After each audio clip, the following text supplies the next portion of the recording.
محترم ظہیر صاحب، آپ نے کہا کہ آپ کی انکم 80-90 ہزار روپے ماہانہ ہے، مگر آپ کی بات سن کر اور آپ کی باتوں کا تجزیہ کرنے کے بعد ہمارے ذہن میں کچھ سوالات اٹھے۔ ہمارا پہلا سوال یہ ہے کہ اگر آپ کی ماہانہ آمدنی 80-90 ہزار روپے ہے تو پھر اس بڑھاپے میں آپ اپنی والدہ سے ایک معمولی سی سرکاری نوکری کیوں کروا رہے ہیں؟ دوسرا سوال یہ ہے کہ محترم، اگر آپ کی آمدنی 80-90 ہزار روپے ماہانہ ہے اور آپ حفیظ سینٹر سے وابستہ ہیں تو پھر یقیناً حفیظ سینٹر میں آپ کی کوئی چھوٹی موٹی دکان، کوئی سٹال، کوئی کھوکھا یا کم از کم کسی چھوٹی موٹی دکان کے ساتھ کوئی پارٹنرشپ تو ضرور ہوگی، کیونکہ اگر کوئی دکان یا کوئی چھوٹا موٹا سٹال بھی آپ کا حفیظ سینٹر میں نہیں ہے تو پھر آپ حفیظ سینٹر میں سیل مین کا کام کرتے ہوں گے، اور جناب ساری دنیا جانتی ہے کہ ایک چھوٹا سیل مین ہمارے ملک میں 80-90 ہزار روپے ماہانہ نہیں کماتا۔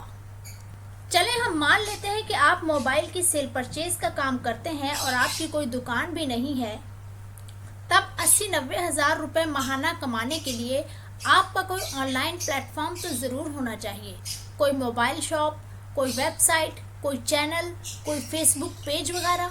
اور اگر ایسا کوئی پلیٹ فارم آپ کا ہے تو جب لوگوں نے آپ کی کمائی پر سوالات اٹھائے تو آپ نے یہ پلیٹ فارم ظاہر کر کے اپنی آمدنی کا ثبوت کیوں نہیں دیا؟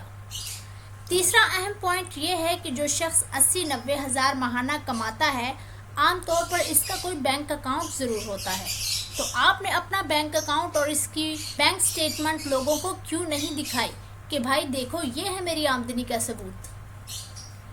چوتھا اہم نکتہ یہ ہے کہ جب موبائل خریدے یا بیچے جاتے ہیں تو ان کی رسید ضرور بنائی جاتی ہے اور اس رسید پر موبائل کی قیمت وغیرہ ضرور درج ہوتی ہے۔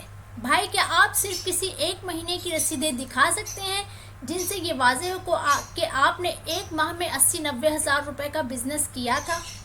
پانچواں اہم نکتہ یہ ہے کہ جب ایک خاتون یوٹیوبر نے انٹرویو کے دوران کہا کہ لوگوں کو اپنی انکم بتائیں تو آپ نے جواب دیا کہ میں موبائل کی سیل پرچیز کا کام کرتا ہوں اور میری منتھلی انکم 60-70 سے 80 ہزار ہے۔ یہاں آپ نے 60 سے 70 اور پھر 80 کے اعداد پر ایسے جمپ کیا جیسے کہ یہ کوئی 60-70-80 روپے کی بات ہو۔ جناب آپ جیسے کامیاب کاروباری لڑکے کو یہ اچھی طرح اندازہ ہونا چاہیے تھا کہ 60 سے 70 اور پھر 80 ہزار کے درمیان 10-20 ہزار کا فرق ہوتا ہے، کوئی 10-20 روپے کا نہیں۔ آپ کے اس انداز سے کوئی یہ کہہ ہی نہیں سکتا کہ یہ ایک کاروباری لڑکے کی گفتگو ہے۔ آپ کو اپنی انکم کا ایک مدلل اور کاروباری انداز میں جواب دینا چاہیے تھا، جو کہ ایک 80-90 ہزار روپے کمانے والے سیل مین کا انداز ہوتا ہے۔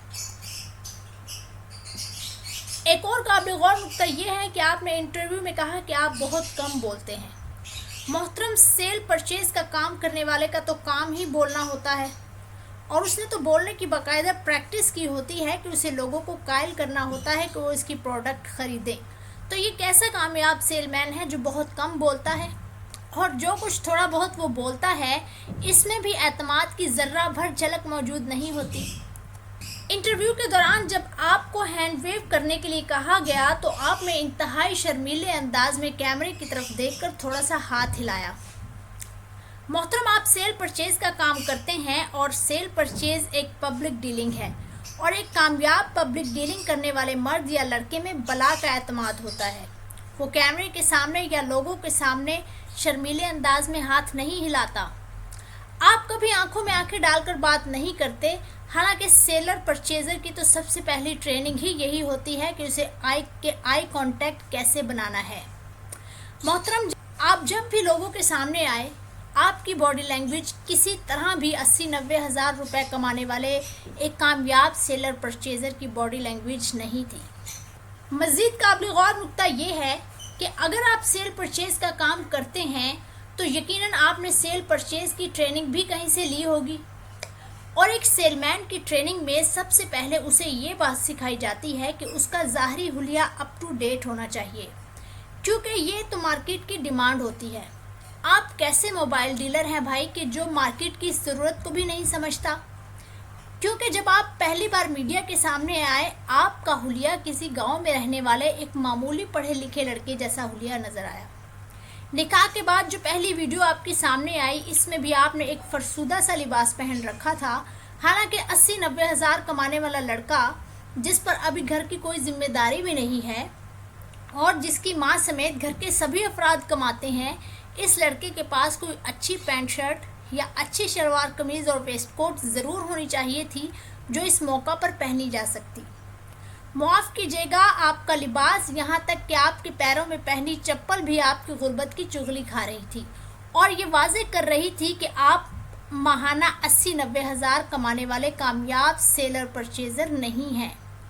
मोहतरम, एक माली तौर पर मजबूत और अच्छा खासा कमाने वाले लड़के की चप्पल ऐसी नहीं होती कि पाँव में ठीक से पूरी भी ना आए। एक और नहायत अहम बात यह है कि आपकी सेहत और आपके चेहरे पर नुमाया पिलाहट देखकर कोई यकीन कर ही नहीं सकता कि ये एक खुशहाल और 80-90 हज़ार माहाना कमाने वाले कामयाब लड़के का चेहरा है। बल्कि आप जब भी लोगों के सामने आए, आपका चेहरा एक फाका ज़दा और अरसे से मुसीबतों के मारे और परेशान हाल लड़के का चेहरा दिखाई दिया, जिस पर 80-90 हज़ार वाला झूठ किसी तरह जचता ही नहीं था। कुछ मज़ीद और इंतहाई गौर तलब नकात ये हैं कि आपने जामे शीरी वाला जो इंटरव्यू दिया बकौल खातून यूट्यूबर के, वो इंटरव्यू आपके बेडरूम में लिया गया था। आप मुझे खुद बताएं कि क्या एक इंडिपेंडेंट 80-90 हज़ार कमाने वाले लड़के का बेडरूम ऐसा होता है? आपके पीछे जो सोफ़ा रखा था वो किसी तरह भी 80-90 हज़ार कमाने वाले एक खुशहाल लड़के के बेडरूम का सोफ़ा नहीं लग रहा था। साफ नज़र आ रहा था कि सोफ़े की खस्ताहाली को छुपाने के लिए इस पर कोई चादर डाली गई है, जो गालिबन बेडशीट थी। एक खुशहाल घराने के बेडरूम में सिर्फ सोफ़े की 2 सीटें जोड़कर नहीं रखी होती, बल्कि पूरा सोफ़ा सेट मौजूद होता है, जिसके साथ आम तौर पर 2 या 3 मैचिंग कुर्सियां भी होती हैं। यहाँ तो आपने यूट्यूबर खातून के बैठने के लिए भी एक अलहदा कुर्सी का इंतज़ाम किया और गालिबन ऐसी कुर्सियाँ कई साल पहले पंजाब यूनिवर्सिटी के सिटिंग एरिया में पड़ी नज़र आती थी। मोहतरम, इंटरव्यू के दौरान आपके पीछे जो 2 तकिए रखे गए थे, जो कि गालिबन आपको सेहतमंद बनाने के लिए या सेहतमंद दिखाने के लिए रखे गए थे, ये तकिए एक दूसरे से बिल्कुल मुख्तलिफ थे। जबकि एक 80-90 हज़ार कमाने वाला लड़का, जिसकी कि अभी नई नई शादी हुई है, उसके कमरे में कम से कम 2 एक जैसे तकिए तो ज़रूर मौजूद होने चाहिए थे। दुआ ज़हरा को जिस कुशन पर बिठाया गया, वो भी किसी तरह कमरे की दीगर अशिया से मैच नहीं कर रहा था। गर्ज ये कि बेडरूम के इस कोने को देखकर यूँ लग रहा था कि जैसे यहाँ मौजूद तमाम चीज़ें घर के मुख्तलिफ कमरों से इकट्ठी करके यहाँ रखी गई हैं। कमरे के फर्श पर कारपेट तक मौजूद नहीं था। सितम यह कि पीछे वाले दीवार की सफ़ेदी भी उखड़ी हुई थी और गालिबन ये आपके घर और आपके बेडरूम का सबसे अच्छा गोशा था कि तभी तो इंटरव्यू के लिए इस जगह का इंतखाब किया गया।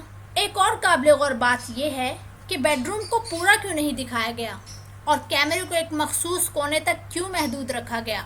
हालांकि जिस चाव के साथ खातून यूट्यूबर ने कहा था कि आज हम दुआ और ज़हीर के बेडरूम में मौजूद हैं, इस चाव को देखकर तो भाई यूँ लग रहा था कि अभी लोगों को पूरा बेडरूम दिखाया जाएगा, तो फिर क्यों नहीं दिखाया गया। इसकी वजह यही हो सकती है कि पूरा बेडरूम दिखाया जाता तो लोगों को अंदाज़ा हो जाता कि 80-90 हज़ार वाली बात सरासर झूठ है, कि अगर 1 महीने की आमदनी भी इस बेडरूम पर लगा दी जाती तो ये काफ़ी माकूल नज़र आता। आपने दुआ ज़हरा की जो सालगिरह मनाई, वो भी किसी इंतहाई सस्ते रेस्टोरेंट में मनाई गई थी। इस मौका पर जो केक काटा गया वो भी वाज़ेह तौर पर किसी सस्ती सी बेकरी से मंगाया गया था। हालांकि 80 हज़ार रुपये कमाने वाले लड़के को तो अपनी बीवी की ससुराल में पहली सालगिरह पर एक कीमती स्टाइलिश फॉन्डेंट केक ऑर्डर करना चाहिए था। सालगिरह पर दिया गया खाने का ऑर्डर और 80-90 हज़ार कमाई वाली बात भी किसी तरह एक दूसरे से मेल नहीं खाती। व्यूअर्स, आपको कमाई वाली बात के सच झूठ का अच्छी तरह अंदाज़ा हो गया होगा, और अगर ये बात झूठ है तो फिर ज़हीर और उसके घर वालों की बाकी बातें भी झूठ पर मबनी हो सकती हैं। हो सकता है कि ये कोई गैंग ना हो बल्कि एक आम घराना ही हो, मगर इस झूठ और इस तरह के और झूठों से अंदाज़ा लगाया जा सकता है कि दुआ ज़हरा, जो कि माली तौर पर एक खुशहाल घराने की बच्ची मालूम होती है, ज़हीर ने इस मासूम बच्ची के सामने खुद को बढ़ा चढ़ा कर पेश किया, अपनी आमदनी के बारे में बढ़ा चढ़ा कर झूठ बोले। क्यों? क्या सच्ची मोहब्बत में ऐसे झूठ बोले जाते हैं? क्या इस सारी चालबाजी के पीछे ظہیر اور اس کے گھر والوں کا مقصد دعا زہرا اور اس کے گھرانے کو اپنی غربت ختم کرنے کا ذریعہ بنانا تو نہیں؟ تو پھر کیوں ایک معصوم بچی کو جھوٹی محبت کے فریب کے نام پر ایسے لوگوں کے حوالے کر دیا جائے؟